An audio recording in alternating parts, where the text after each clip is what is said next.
A1.com for details. All right, we're going old school because I don't have my tripod with me. I've got my shooting range glasses with me, but not my tripod. So we're going old school with this, and hopefully it works out.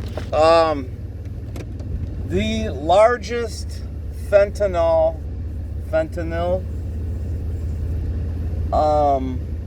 bust to date in the United States was just prosecuted here in the Detroit, Michigan area.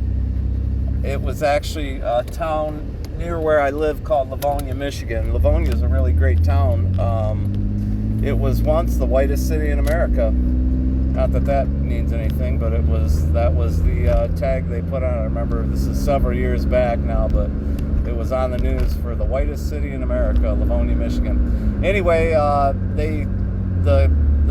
guess it started with a traffic stop and eventually led to a guy who had 90 pounds of fentanyl. Of course, they raided his homes. I don't know. He had like, what did they say? 6 pounds of cocaine and shit, you know.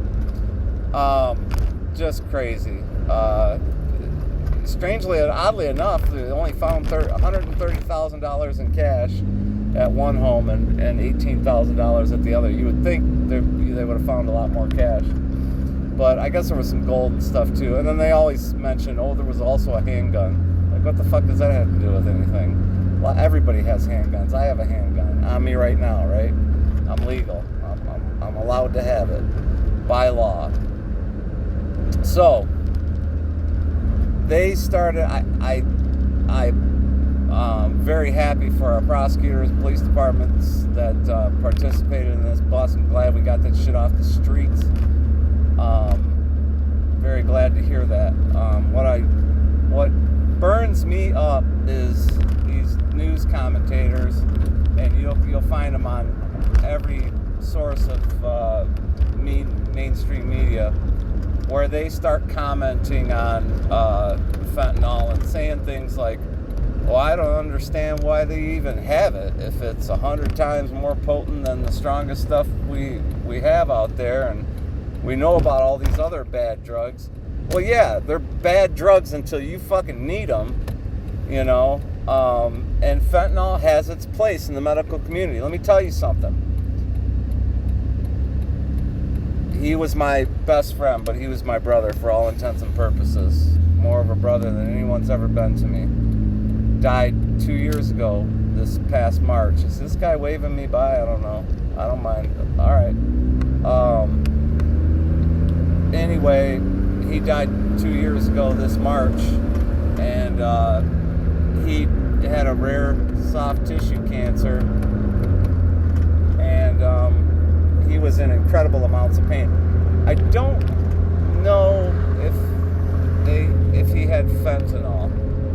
I'm trying to pronounce it properly. I think he did. Yeah, because it was some type of patch, and there was a fentanyl patch. And I remember when my father was dealing with these major cancer surgeries that he had the fentanyl patch. So, you know, when these news commentators who have no clue, they don't even have the first clue what they're talking about, start speaking on and saying things like, well, I don't know, why do we even have it if it's so dangerous and everything else? Well, yeah, it's so dangerous and everything until you fucking need it, buddy. There's people out there who need it, and in a medical setting, it has its place. They also talked about how one of the commentators said, yeah, 20 years ago, I remember I got a tooth pulled, and they gave you a full prescription for Vicodin, like 30 pills. And I didn't need them, I didn't ask for them, but that's just what they did back then. And of course now, a good friend of mine had a full mastectomy. I hope this camera's still on because I don't want to do this a second time. She had a full mastectomy, okay? She had breast cancer. She ends up getting a full mastectomy, and she's sent home with fucking 3 days worth of Norcos. I mean, are you kidding me? Yeah, and that's the pendulum that swung. Back in the day, that's what they did, because people weren't abusing painkillers the way they have been in the last 20 years. You know, people, they just weren't abusing the painkiller market. Honestly, the painkiller market, what probably boosted it the most was suburban white kids afraid of heroin. I mean, I know you can talk about OxyContin and everything else, and yeah, that played its role, but the Statler family certainly is not responsible for the entire opiate epidemic. The United States government is, however, 100% responsible for the entire opiate epidemic, because, look, all you have to do you know that 1 + 1 = 2? So, after 9/11, we invaded Afghanistan. Do you know what the largest crop that is grown in Afghanistan, and then and still today? The largest crop in the country of Afghanistan is the opium poppy. And it's the only thing that makes money for anybody, okay? We invaded the country with the largest population of opium poppies, and then we just magically ended up with an opiate epidemic here, okay? You guys gotta start fucking using your common sense. It's just like in the 80s when we were fucking around in South America and cocaine was coming in by the fucking boatload, okay? You know, the cocaine cowboys in the 70s, they were just a tiny, tiny fraction of the cocaine that came in during the 80s and when we were fucking around in Nicaragua and everything else. You know, our government is responsible for all of it. And that being said, our government is responsible for this epidemic, and they ought to be funding the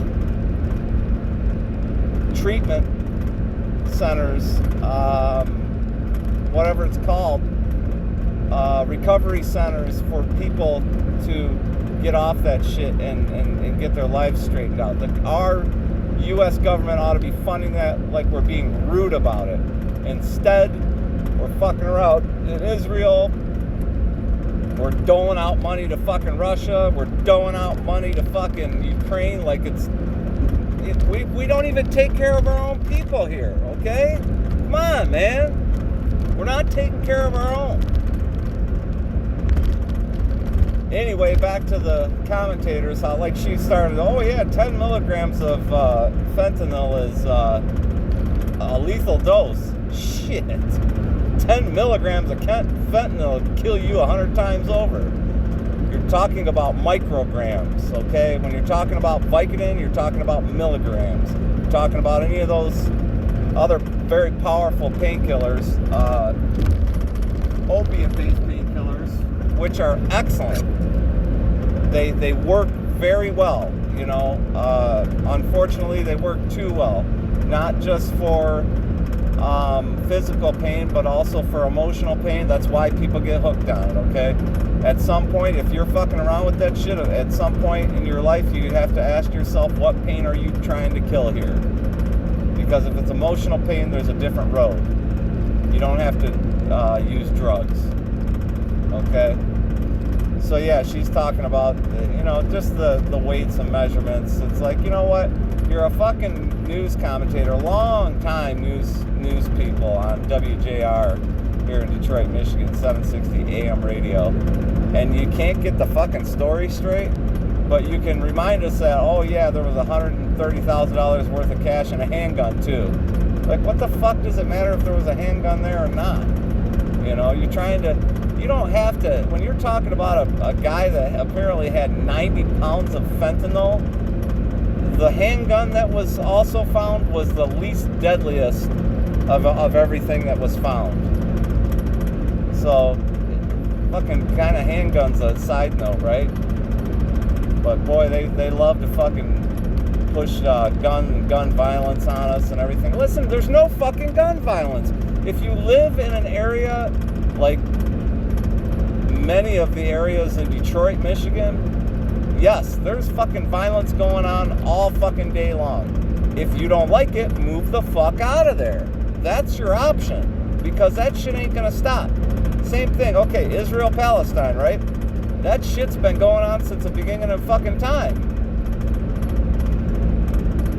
the likelihood of Detroit becoming a non-violent city is pretty fucking slim, unless things were to change drastically. And you're asking people to change. I got something rattling back here and it's driving me nuts. It's one of my hoses. You're asking people to change radically, and it's probably just not going to happen. So the best thing to do, and it sucks because, man, I've been down in Detroit quite a bit lately, and it just pains me to see these big, massive mansion-size homes. And then you've got some, hey, I'm just going to say it like it is. You got some white people moving in, right? And they're fixing these homes up. And I just think what it'd be like, because you can buy these homes for very little. You're not going to spend a lot of money on these homes that need major repairs. And then the problem is that, yeah, wouldn't it be great to live in this big, beautiful mansion? And then you realize, oh yeah, I got to live here now.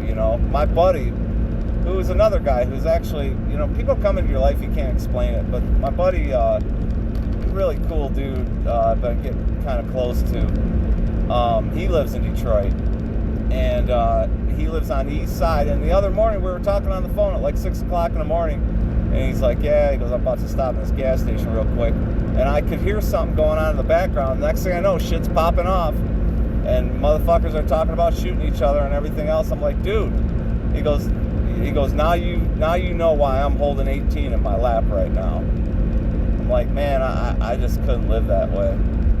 You can't even fucking go get gas without wondering what the fuck is going to happen next, Terrible, man, terrible. But, yeah, I guess we'll wrap it up on that note. But, yeah, the largest fentanyl bust in the United States to date happened just a few blocks over from me in Livonia, Michigan. I guess this actually started in September with a traffic stop, and then whatever happened, but it led to a dude who owned a couple of gas stations in Detroit, and apparently was manufacturing some type of pills, because they found a very very nice pill press setup. So I don't know, who knows if he was manufacturing fentanyl pills or what he was manufacturing, but yep, 90 pounds of fentanyl. Oddly enough, only $130,000 in cash.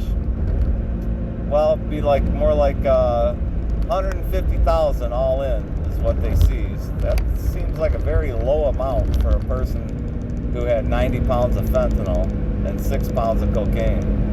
So, odds are he's going to go to prison for, I would say, knowing what I know as an adult and the life experience that I have, I would say he'll probably serve less than 10 years in prison. He's going to get out and go grab a shovel and dig up his fucking millions and have a nice life. I mean, that's just what it's come to in this country, man. And it's the more I realize it, the more it's like, dude, if you're going to fuck up in this country, make sure you fuck up in a big way. Because all the people who are fucking up in the biggest ways, you might do a little prison time. Fuck, you come out a multi-millionaire, And a lot of them don't even do any prison time, Especially, our politicians, who fucking probably 89% of them should probably be in prison cells right now. Anyway, that's what I got for you today. Happy Easter, if I didn't get around to saying it. I hope your tone pick guard's working out well for you. And until next time, peace out.